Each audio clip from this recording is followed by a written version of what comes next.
delicious coffee, Susan.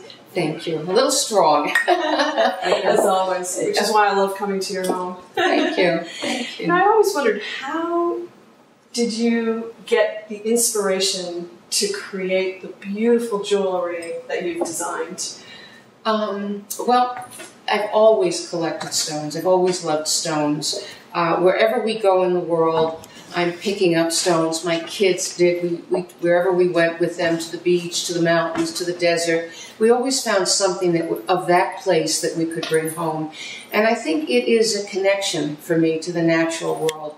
I'm fascinated about the way that things form, the enormous heat, cold, pressure that goes into creating a stone. And so for me, it really, the whole concept was about a way to provide a stage for these beautiful stones to perform on.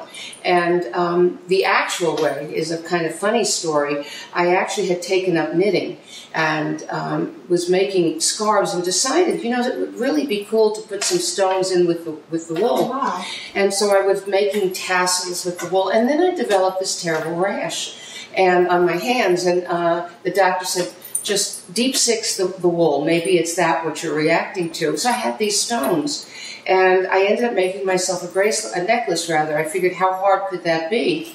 And I did. I made a lariat necklace and wore it to a meeting that I went to. And one of the ladies there said, where did you get that? And I said, well, I made it. And she said, can I buy it from you? Oh, wow. So I sold it off my neck, and then I got the first piece you made. The very first and only piece. And she called me back about a week later. She said I was visiting my mom. She would like one, different colors, and could you make earrings for both of us? Wow. So I ended up starting this as a hobby and just discovered that I loved it. You love it very much. I do love it very much. And that you have a natural talent for jewelry design.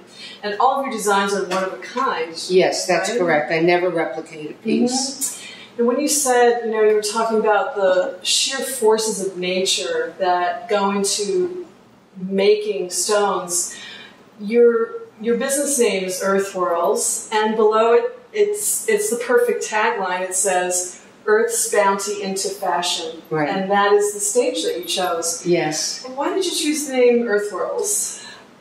For me, it is all about the earth. It's all about a celebration of these incredible gifts.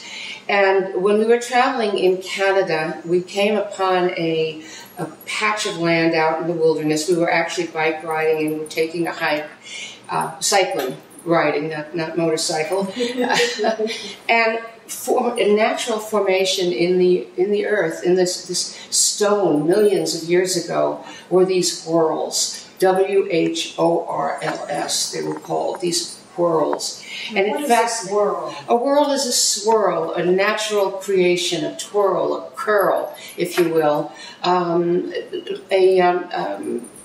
Certain seashells have that inside them.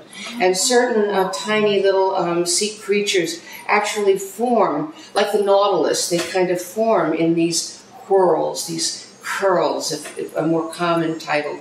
But I love the way it sounded. I'm a poet by profession originally, so words are very important to me. The sound of words are very important to me. And I just loved the way it sounded. I loved putting earth and whorls together.